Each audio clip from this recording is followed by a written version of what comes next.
Bienvenidos. Está con nosotros Claudia Sheinbaum, candidata a la presidencia de la República por parte de Morena. Nos acompañan también Ignacio Mier Velasco y Lizeth Sánchez García, ambos candidatos a senadores. Está también con nosotros la candidata a diputado federal por el distrito 15, Rosario Orozco Caballero. También nos acompaña Olga Lucía Romero García Crespo, presidenta de Morena del Estado de Puebla. Olivia Salomón Vivaldo, integrante del equipo de campaña y enlace con el sector empresarial, oriunda, por cierto, del Estado de Puebla. Muchas gracias, bienvenidos a este encuentro con medios en Tehuacán. Muchas gracias, muy buenos días. Me da mucho gusto estar aquí con nuestros candidatos a senadora y senador, candidatos a diputada, diputadas y Olivia. Vamos muy bien. Hemos visitado, el día de hoy cerramos, se los decíamos el día de ayer en Morelia, Michoacán. El día de hoy con las visitas a Puebla hemos visitado 10 estados y 23 distritos electorales. Nuestro objetivo es en toda la campaña visitar los 300 distritos electorales, por eso tenemos de 2 a 3 asambleas diarias. Ayer estuvimos en Michoacán y en el Estado de México, con eventos muy masivos, muy festivos, como en todo el país. Y el día de hoy, pues, es la primera visita ya como campaña al Estado de Puebla. Nuestro candidato al gobierno del Estado no puede estar aquí al frente porque todavía no empieza su campaña, pero Alejandro Armenta pues es parte del equipo, ya lo saben. Él inicia campaña todavía en unos días. ¿Qué día es cuando inicia? El 31 de marzo. La campaña es más corta aquí en Puebla, pero ya estamos aquí con los senadores y diputados federales en esta campaña, ya este inicio de campaña aquí en el Estado de Puebla. ¿Qué noticias le traemos a Puebla? Número 1, el tren México-Puebla-Veracruz, que es una realidad, es parte de los proyectos de trenes de pasajeros que vamos a desarrollar durante el sexenio. Hemos hablado también de 2 carreteras, particularmente la que tiene que ver con la caseta de Amozoc, la amplitud, la apertura para que pueda ser mucho más rápida la salida hacia el sureste y la ampliación de esa carretera.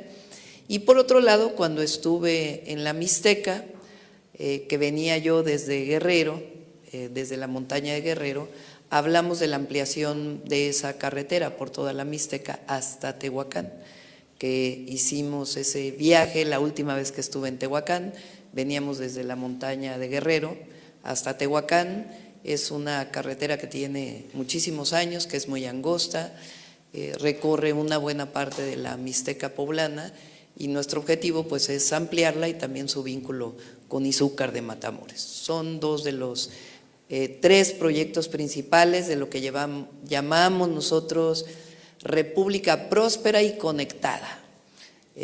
Vamos a conectar todo el país todavía más con ferrocarril, con carreteras, caminos rurales, caminos artesanales. Vamos a seguir con el proyecto del presidente para las distintas comunidades que todavía no tienen salida hacia los caminos principales, y también lo que tiene que ver con los grandes puertos de nuestro país.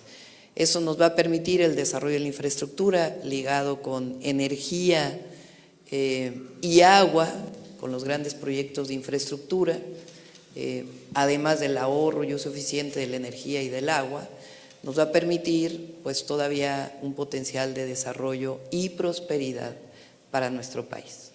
Eso es lo que traemos el día de hoy para Puebla. Les comento, hemos estado hablando de nuestra estrategia de seguridad, que es importante que se conozca para todos los medios de comunicación aquí en Puebla, todos los que nos escuchan, nos ven. Tengo experiencia, soy de los 3 contendientes quien tiene experiencia en seguridad. Cuando fui jefa de gobierno disminuimos en 50% los homicidios dolosos y en 58% los delitos de alto impacto. La estrategia que llevamos a cabo en la ciudad es una estrategia que consideramos que es expandible a nuestro país. Tiene que ver con atención a las causas, educación, educación y más educación para las y los jóvenes de nuestro país, además del programa Jóvenes Unen a México, así le hemos llamado. Es un programa en donde vamos a acercarnos a las y los jóvenes en los lugares de mayor incidencia delictiva para desvincularlos de la delincuencia y vincularlos con actividades culturales, deportivas, con tutores y después vincularlos con jóvenes construyendo el futuro, además de ampliar el número de preparatorias, el número de universidades, atención a las causas, cualquier política de seguridad, y eso es característico de la Cuarta Transformación, tiene que ver con la atención a las causas. En el pasado se dejó abandonados a los jóvenes, no solamente les llamaron ninis, sino también al cerrarles las puertas de la educación se les llamó rechazados, que es el peor adjetivo, nombre que se le pueda poner a un joven, a una joven, por no poder entrar a seguir estudiando, sea la preparatoria o la universidad. Lo segundo es la consolidación de la Guardia Nacional. La Guardia Nacional es una institución muy joven que ya tiene el reconocimiento en nuestro país de la población. La Marina, el Ejército y la Guardia Nacional son de las instituciones más reconocidas en nuestro país por el pueblo de México. La Guardia Nacional la vamos a consolidar, particularmente, uno, para que pueda tener las capacidades para la vigilancia de las carreteras, que es un tema que todavía tenemos pendiente. El segundo tiene que ver con la proximidad de la Guardia Nacional, todavía más a la población. Y el tercero tiene que ver con sus capacidades de inteligencia y investigación para vincularse con las fiscalías estatales y las policías estatales, con la Fiscalía General de la República y con el Poder Judicial. El que haya autonomía en las fiscalías o en el Poder Judicial no quiere decir que no haya coordinación. Y también por eso el planteamiento de la reforma al Poder Judicial que estamos haciendo. Entonces, la consolidación de la Guardia Nacional. Lo tercero tiene que ver con un sistema nacional de inteligencia y investigación, en donde esté el Centro Nacional de Inteligencia obviamente para la seguridad pública, de eso se trata, en donde esté el Centro Nacional de Inteligencia como eje vinculatorio, tanto de la investigación en Sedena como en Marina, como lo que se hace en la Fiscalía General de la República y en las fiscalías estatales. Esto nos va a permitir desarrollar con mejor característica, con más pruebas las carpetas de investigación en las fiscalías que lleven a solicitar una orden de aprehensión, de cateo a los jueces. Entonces, un sistema nacional de seguridad pública, de investigación e inteligencia. Lo tercero que estamos planteando es coordinación, la coordinación entre todas las instituciones. Por eso he dicho que vamos a invitar al fiscal general de la República al gabinete de seguridad. Eso no quiere decir que se rompa la autonomía, sino que permita que haya mayor coordinación. Los dos ejes centrales de nuestra estrategia de seguridad son atención a las causas y cero impunidad. Y para que haya cero impunidad tiene que haber la consolidación de la Guardia, el Sistema Nacional de Inteligencia e Investigación para la seguridad pública y también la coordinación de las distintas instituciones. Esto nos dio muchos resultados en la ciudad y estoy convencida de que nos va a dar muchos resultados en el país. Pues estos son algunos de los temas que quisiera platicarles el día de hoy a las y los poblanos y también a los medios nacionales que nos acompañan hoy. Muchas gracias. Empezaremos con Álvaro Ramírez. Les pedimos por favor ser rápidos y concisos con las preguntas para que todos podamos tener oportunidad de preguntar. Muchas gracias. Álvaro Ramírez, 24 horas y exilio. Bienvenido, gracias. Buenos días, doctora. Dos preguntas muy rápidas. En principio, ¿cómo va la construcción aritmética de esto que han llamado ustedes el Plan C? Y quisiera preguntarle en específico el componente de la participación ciudadana en las urnas el próximo 2 de junio. En 2018 fue de 63.4%. En algunos estados han dividido a propósito la alianza para ir por las 3 senadurías. Aritméticamente, de lo que nos pueda compartir, ¿cómo va? Y ¿qué nivel de participación tiene que haber para que ustedes alcancen la mayoría calificada compuesta en el Congreso? Y la otra, muy rápido, ayer el candidato Alejandro Armenta se registró y hacía una referencia que a mí particularmente me llamó la atención, de la privatización del agua, que tuvo que ver con el morenovallismo antes de que llegara la Cuarta Transformación a Puebla. En específico en Puebla, donde usted fue en 2012, además coordinadora en varios distritos. Por cierto, doctora, usted fue coordinadora en la elección de 2012. Usted conoce bien Puebla, que hay que revertir, que hicieron mal otros colores y otros gobiernos en el pasado. Gracias. Nosotros queremos tener al menos los 30 millones de votos del presidente Andrés Manuel López Obrador en el 2018, aunque estamos trabajando para que sean todavía más de 30 millones de votos. Vamos muy bien para poder alcanzar el Plan C.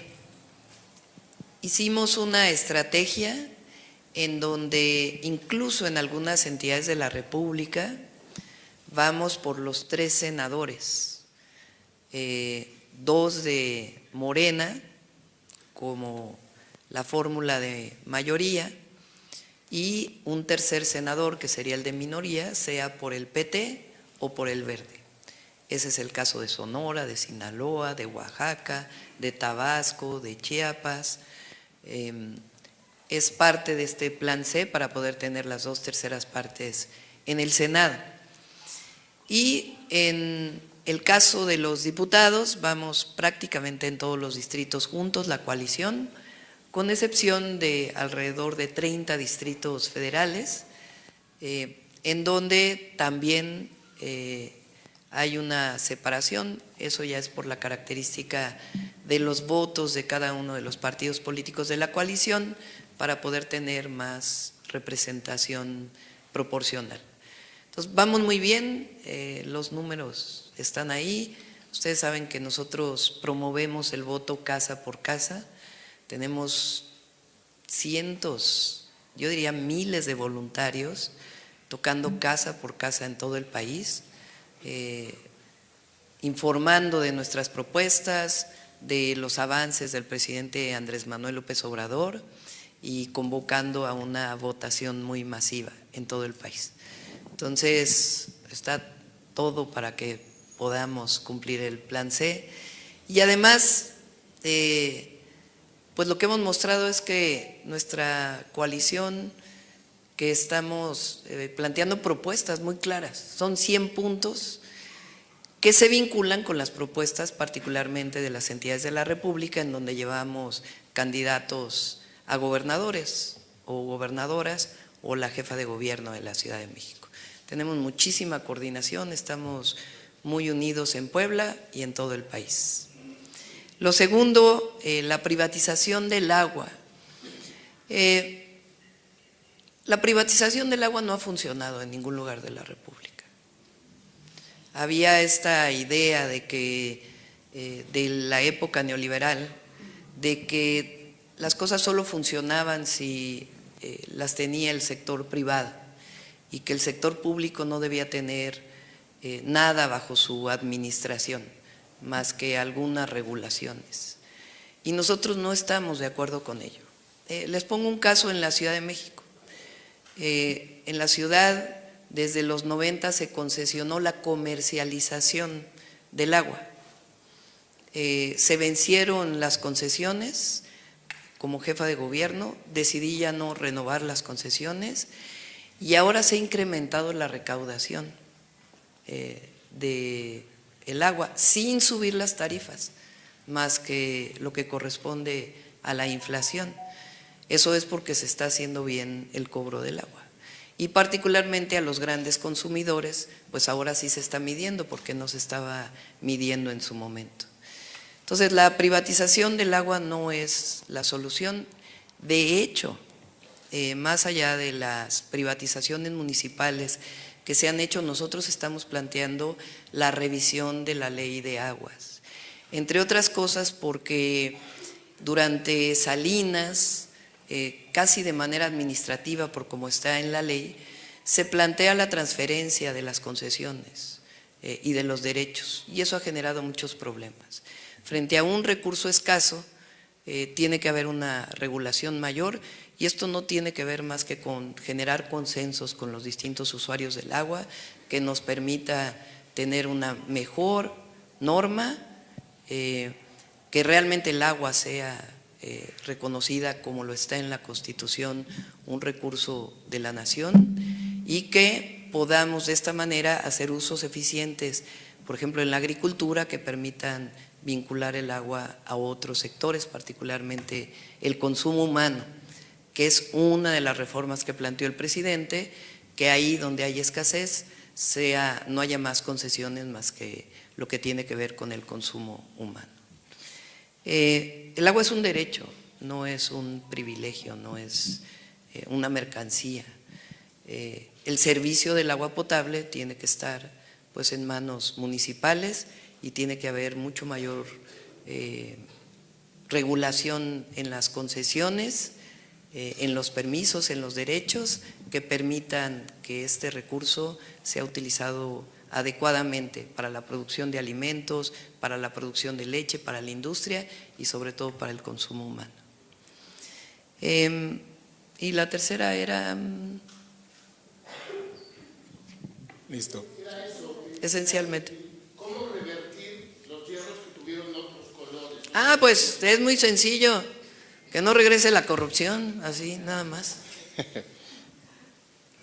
Gracias. Gracias. Carlos Guzmán, Agencia Veracruzana de Noticias. Bienvenido.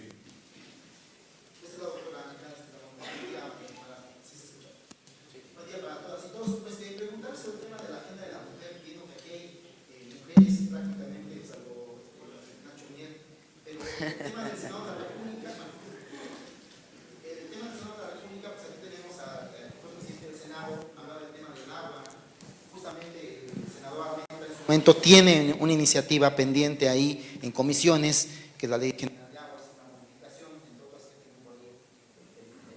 Es preguntarle sobre el tema de la mujer, y obviamente algunas otras están atoradas. ¿Qué es lo que le va a pedir como prioridad en el tema de la mujer a las senadoras, que podrían ser los dos y la o el extra que usted busca tener en el tema de la mujer? ¿Cuál sería el tema que van a, o que usted marcaría como la palomita más grande de su gobierno que busca tener? Quizá la primera medida la primera medida que haremos el 1 de octubre es enviar una iniciativa de cambio constitucional que reconozca la igualdad sustantiva de las mujeres y que reconozca la Constitución, que las mujeres debemos vivir una vida libre de violencias. Y de ahí una serie de leyes que se derivan de esta reforma constitucional. Ya existe que debe haber los mismos derechos entre mujeres y hombres, pero nosotros hablamos de igualdad sustantiva, que es mucho más completo. Y de ahí una serie de leyes, por ejemplo, trabajo igual, salario igual, con mucho mayor énfasis. El agresor sale de casa, que es una ley como tal, que la vamos a enviar como de las primeras iniciativas que enviemos, o quizá el mismo 1 de octubre le estemos enviando, porque voy a ser la primera mujer presidenta, pero además voy a ser una mujer aliada de las mujeres en nuestro país. Por eso hablo de república de y para las mujeres. No solo, pero tiene que ser así. Continuamos con Tania Damián, ángulo 7.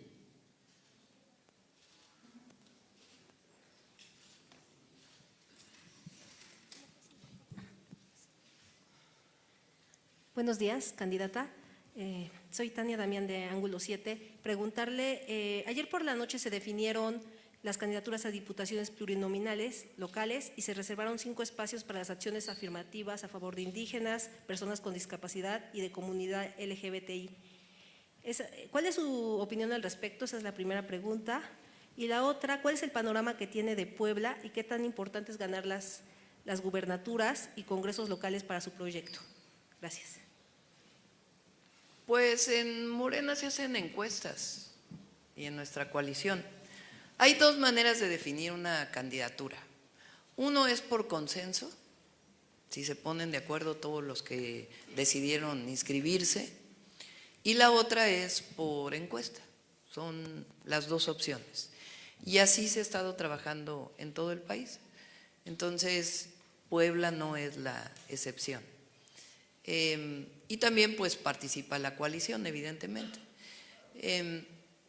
Lo segundo es que el Instituto Nacional Electoral definió representación de mujeres, pero no solamente mitad mujeres, mitad hombres, sino que de acuerdo a la competitividad de cada distrito, por bloques de competitividad, deben quedar hombres y mujeres.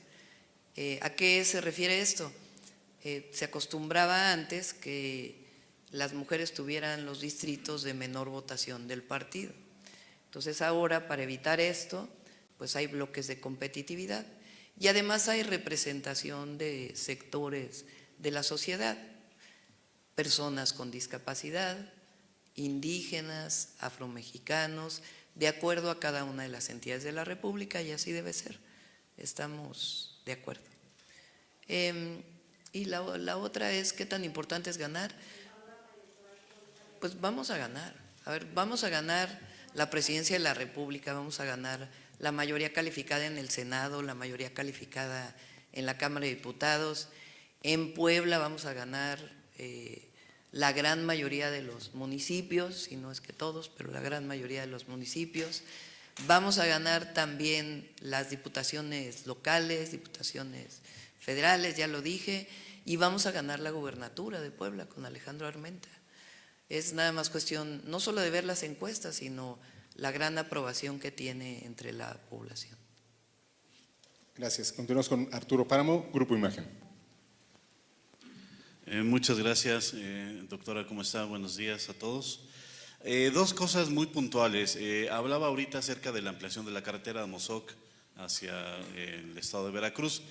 Este ha sido uno de los tramos de entre Puebla y Veracruz, sobre todo entrando a la sierra, más peligroso para el transporte de carga, para el transporte de pasajeros e incluso para los automovilistas particulares. Mi pregunta sería en el sentido del reforzamiento al que ha hecho referencia de la Guardia Nacional. Específicamente, la Guardia Nacional que tiene a su cargo las autopistas, ¿qué labor tendría en este sector, en este tramo de esta carretera, que es de los más problemáticos que hay en todo el país en realidad? Si hay alguna estrategia específica planteada para esto. Esa es la primera. La segunda, en Guerrero está recrudeciéndose la violencia en torno al tema de los 2 alumnos de la Normal de Ayotzinapa que fueron ultimados, asesinados. En preparación a su visita a Guerrero, alguno de los distritos donde se ubica toda esta región, ¿estaría usted ya planteando, platicando, qué alternativas se le van a presentar no solo a los padres de los normalistas, sino a toda esta región que está hundida en violencia desde hace muchos años, y qué alternativa le darían a esa región para poder pues tener una vida más en paz? Gracias. Sí, sobre la vigilancia de la Guardia Nacional en carreteras, nos estamos planteando la consolidación, el fortalecimiento de la Guardia, no solamente con presencia, que es importante, sino también como primeros respondientes. Las policías tienen no solamente la función de vigilar, de hacer presencia, sino de cuando hay un delito en flagrancia, pues detener al presunto delincuente y llevarlo al Ministerio Público. Entonces, esa tarea de primeros respondientes en coordinación con los estados tiene que desarrollarla también la Guardia Nacional. No solamente presencia, sino también primeros respondientes. La segunda también es inteligencia e investigación, porque se trata de tener más presencia, pero también de detener a las bandas delictivas que están robando en las carreteras. ¿Cómo se hace eso? Pues no solamente es, porque con nuestro sistema penal acusatorio, pues tienes que tener pruebas en una carpeta de investigación para poderlo llevar a un juez para que haya una orden de aprehensión. Para poder hacer las carpetas de investigación, pues requieres mayor inteligencia e investigación, pruebas que permitan tener órdenes de aprehensión a las personas que se dedican al robo de transporte de carga o de pasajeros.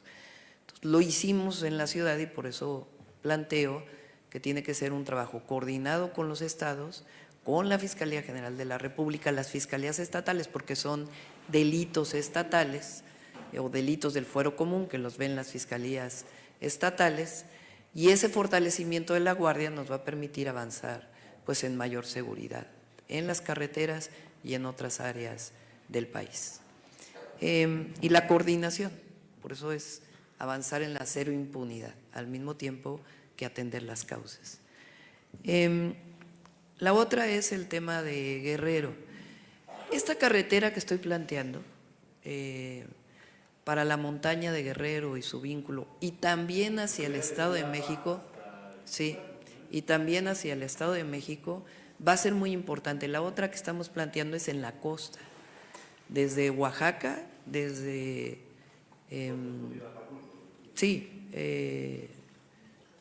no es Puerto Escondido, sino es el puerto de Salina Cruz, hasta Zihuatanejo. Existe esa carretera obviamente, pero es una carretera que en algunos lados está bien, en otros lados es muy angosta.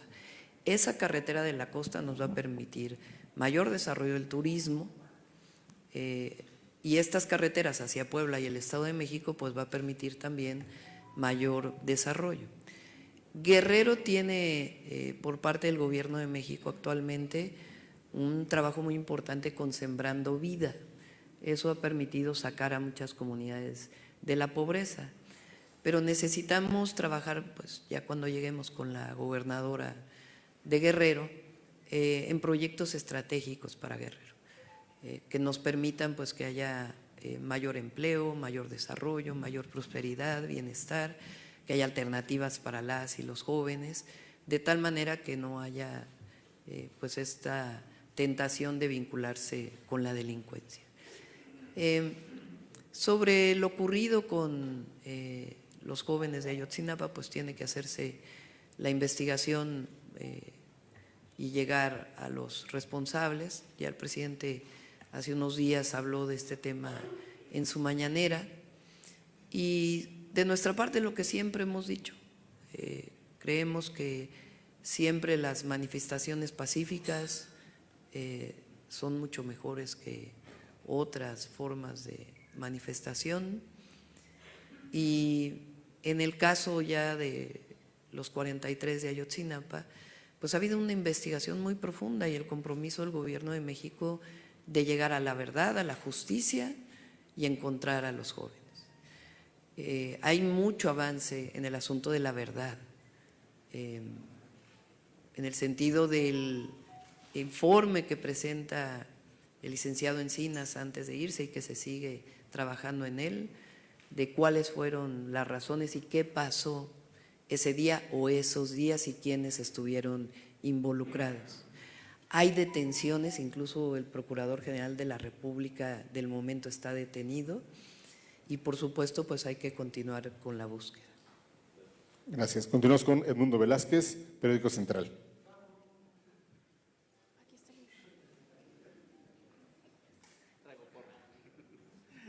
Buenos días, doctora. Preguntarle precisamente por este tema de bueno, nada más dejo que mi compañero no nos estorbe, ¿verdad? Preguntarle por el tema de la, pues sobre todo el asunto del robo de carga.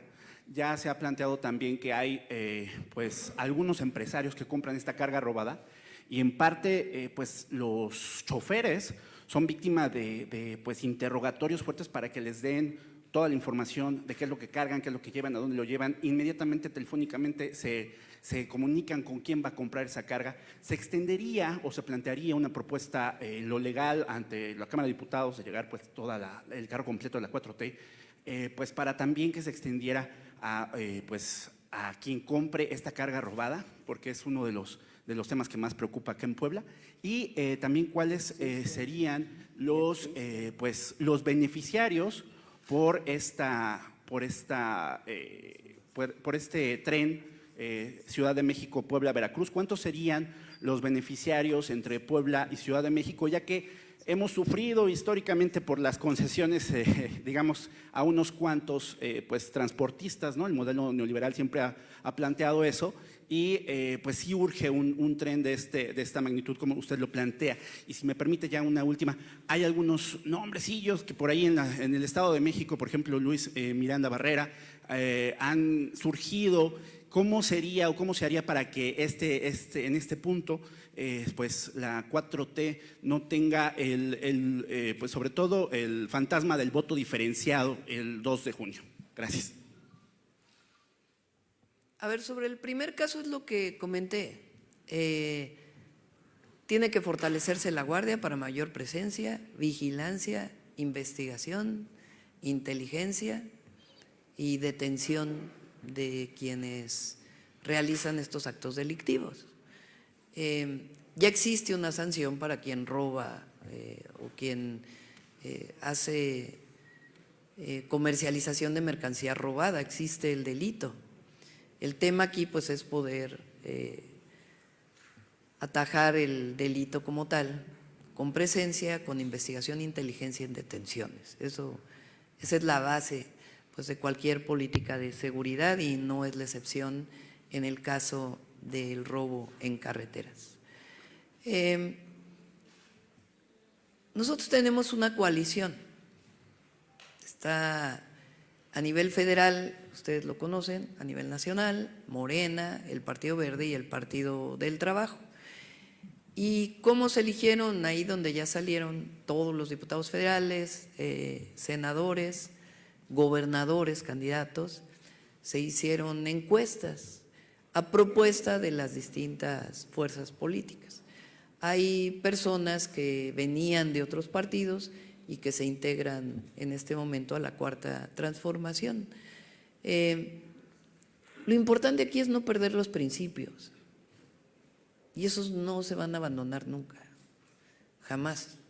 De dónde venimos, a dónde vamos y cuáles son las políticas que vamos a implementar cuando lleguemos y cuáles son los principios con los cuales vamos a gobernar y con los principios con los cuales se tienen que comportar diputados, senadores. No van a regresar los moches, no va a regresar todo aquello. Entonces, son alianzas que se establecen, pero siempre con base en principios. Continuamos con Osvaldo Valencia, hipócrita lector y almanaque. Buenos días a todos los candidatos, dirigente. Dos temas. Primero, ¿qué opinión tendría la candidata presidencial a las manifestaciones que hay o que ha habido de militantes en Morena que acusan la intromisión o la llegada de perfiles externos a las candidaturas y que eso los desplaza a ellos y pues que esta situación no debería ocurrir ya que ellos son fundadores del partido y que deberían ser tomados más en cuenta para ser representantes en cargos de elección popular? Eso también porque el secretario general Agustín Guerrero comentaba que esto ya no se trata solamente de participar en una elección, sino de tener la mayoría calificada en el Congreso de la Unión para poder garantizar la Cuarta Transformación y que no tengan el freno de la oposición en estas cámaras.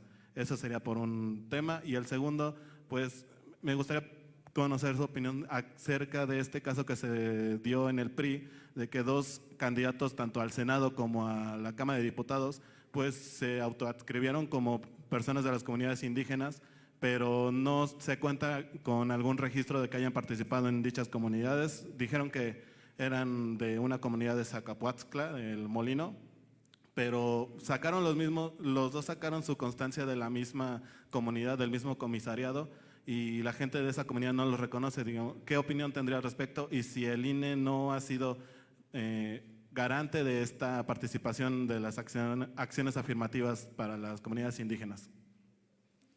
En el primer caso son las encuestas. Hay compañeros, compañeras fundadores de Morena que son fundadores pero que no ganan una encuesta. Y hay otros compañeros que se acercaron hace 6 años, hace 3, y que sí ganan una encuesta. ¿Y por qué las encuestas? Porque hay que confiar en el pueblo. Porque no puede ser que confiemos en el pueblo hasta que la encuesta no nos favorece. El pueblo sabe si hay una persona que participa en la encuesta, que no es fundador de Morena, porque la pregunta dice, entre otras, ¿quién consideras que debería ser el candidato o candidata de Morena o de la coalición Morena, PT, Verde? Y ahí la gente contesta. Entonces, por eso le hacemos caso a las encuestas, porque es una representación de lo que considera el pueblo de un municipio, de un distrito federal o de un estado o a nivel nacional. Yo llegué a ser candidata, primero coordinadora, a través de una encuesta. No fue un dedazo de nadie y sí soy fundadora, pero eso fue lo que consideró la gente. Podría haber considerado otra cosa. Entonces, a todas las y los fundadores de Morena, este es un movimiento, no es una lucha por cargos, por encargos. Es un movimiento de transformación y la manera de saber si puedes participar en un puesto de elección popular, pues es la encuesta. Es la manera en que lo hemos definido a través de los estatutos y que fue acuerdo de la coalición en la que participamos. Y lo otro pues tiene que revisarlo en línea.